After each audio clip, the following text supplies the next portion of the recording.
Quoique, ouais. Pourquoi tu fais ça?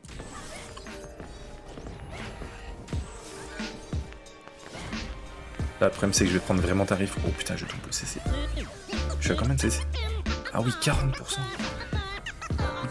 Yo tout le monde, c'est Ice-T, on se retrouve du coup pour une nouvelle vidéo sur le Yop Kazai. Cette fois-ci avec un deck qui va casser des dents. Donc cette fois-ci, c'est pas un Yop full feu, mais cette fois-ci, ça va être un Yop full explo. Je vous explique ça tout de suite. Je vous explique en deux speed du coup ce que c'est le passif du Yop Kazai. Lorsque vous appliquez un état élémentaire, vous avez plus une aura d'épée du même élément du héros. Donc si par exemple vous allez balancer un huilé sur un adversaire, vous allez proc du coup une aura d'épée autour de vous. Ce qui fait que quand vous allez taper au cac, vous allez faire des dommages en zone avec cette épée du coup.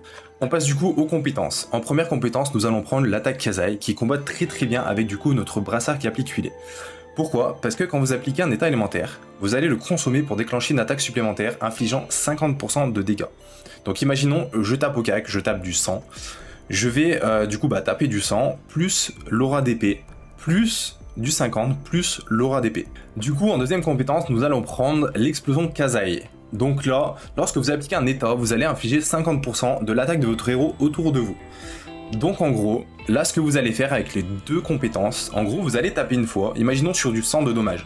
Vous allez taper du 100 de dommage, vous allez proc du 50% autour de vous, vous allez proc les épées autour de vous, vous allez retaper du 50, vous allez reproc du 50 autour de vous et vous allez reproc les épées autour de vous, du coup ça fait d'énormes dommages en zone. En sort des terres du coup vous allez prendre 5 choses. Le tranchant Kazai, le mouvement flamboyant, la course, le bond et la vertu. En ce qui concerne la vita, du coup, vous allez prendre 1 x 50 et 3 x 25. Et pour l'attaque, vous allez prendre 1 x 50 et 3 x 20. On passe du coup au plus intéressant qui est le stuff. En premier anneau, vous allez prendre l'anneau horrible qui donne 5% de chance de coup critique à votre héros. En point de compétence, le plus important à prendre, ça va être le pourcentage attaque du héros, le pourcentage vita du héros, le pourcentage dégâts critiques du héros, ainsi que le pourcentage attaque du héros. En deuxième anneau, du coup, tu vas devoir mettre l'anneau Problemo, qui est en deck 15. Du coup, pour proc le passif de cet anneau, tu vas être obligé d'avoir 15 sorts dans ton inventaire. En fin de tour, vous allez piocher un sort supplémentaire. En point de compétence important à prendre, tu dois prendre le 10% attaque du héros, le 20% de vita du héros. Tu peux prendre également le 10% de dégâts de sort, ainsi que le pourcentage attaque du héros. En troisième anneau, tu vas avoir du coup l'anneau Rifique, qui est également en deck 15 et qui fait plus 40% de drain à ton héros. En point de compétence important à prendre, il y a le pourcentage attaque du héros, le pourcentage CC du héros, le pourcentage dégâts critiques du héros et le pourcentage attaque du héros. En dernier anneau, du coup, tu as l'anneau Pignâtre qui est également en D15. En début de combat, tu procs le plus 30% d'attaque du héros, qui est insane. En point de compétence important à prendre, il y a le 10% dégâts de sort, le 20% de vita du héros, et du coup, le pourcentage attaque du héros x2. Et enfin, en brassard, tu as le brassard huilé, donc quand vous attaquez, vous appliquez huilé. En compétence important à prendre, il y a du coup l'effet critique, le pourcentage des dégâts critiques, le pourcentage coup critique et du coup le pourcentage attaque. En premier compagnon, du coup, nous allons jouer avec Delta. Donc en point de compétence très important à prendre qui est l'effet supplémentaire, donc quand il apparaît, il confère bouclier à votre héros. Donc ça c'est hyper important. Ensuite vous pouvez prendre bien sûr l'envol, lorsque votre personnage subit des dégâts, il prend son envol, donc il peut plus prendre de dommages au cac. En deuxième compagnon, du coup, on va voir le Yaki. Cette fois-ci, en point de compétence, nous allons prendre l'effet supplémentaire qui, quand il apparaît, donne un point d'action en réserve, ainsi que l'envol. En troisième compagnon, du coup, on va avoir le Nugget.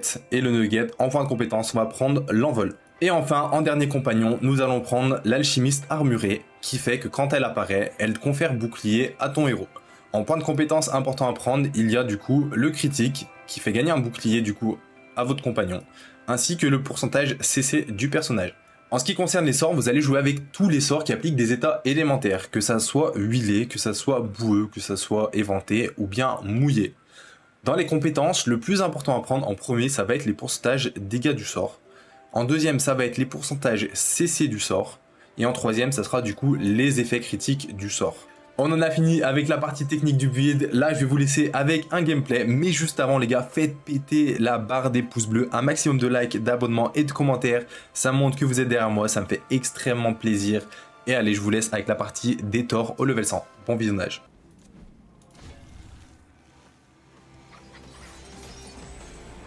C'est vrai que ça passe plutôt facilement. Faut juste apprendre à le jouer. Oh putain, on pourra taper lui. Ok. Ok, ça pioche une carte. Vas-y, je vais prendre l'armure. Je vais me caler ici. En espérant faire une ligne avec lui. J'aimerais même faire une petite ligne. Ouais, faut juste la prendre en main, je pense, ouais. Ouais.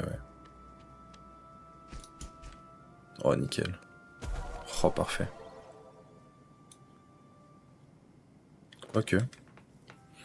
Quoique, c'est pas mal de taper lui aussi. Hein. Après, si je tape lui 2 fois, il peut taper lui.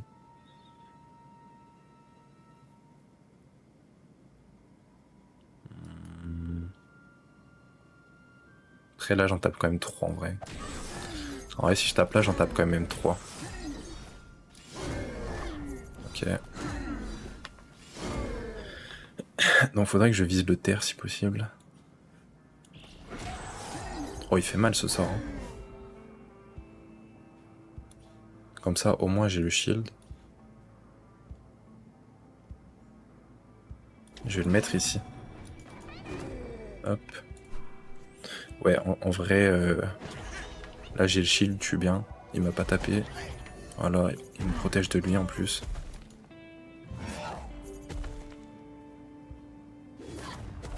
Je suis plutôt bien là. Je suis à la limite de me TP ici, de taper lui en vrai. Il tape du commun de 260. Après là, faudrait que je tape. Ouais, lui, hein. CC. Dommage. Oh oui, ça tape tout le monde.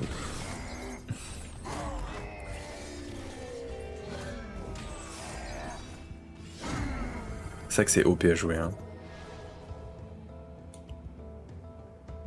Je vais faire ça à la limite, comme ça au moins lui il meurt aussi.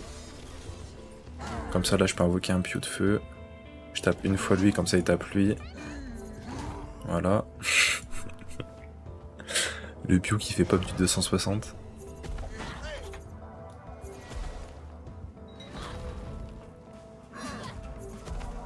Bah là frérot, je vais faire ça. Hein.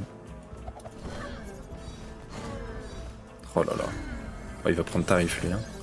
Ouf. Oh il va prendre tarif. Oh oui il va prendre tarif. Oh oui il va prendre tarif. Puis là même à la limite je peux me TP genre.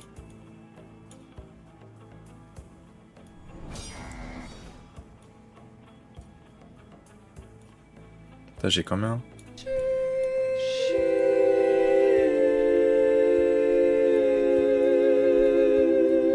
Je peux pas aller là. Attends, je peux pas aller ici. Il peut aller jusqu'où lui? 1, 2, 3, il peut aller jusque là et là. Ah ouais, non, je reste à côté de lui au cas où. Ok. Bon bah...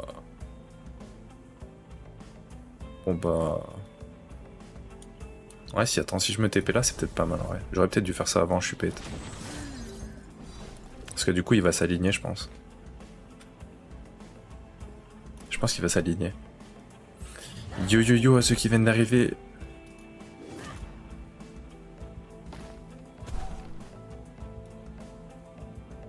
Quoique, en vrai, je vais le taper là, hein, je finis. Tape une deuxième fois. Oh non, dommage. 121. Bah c'est bon.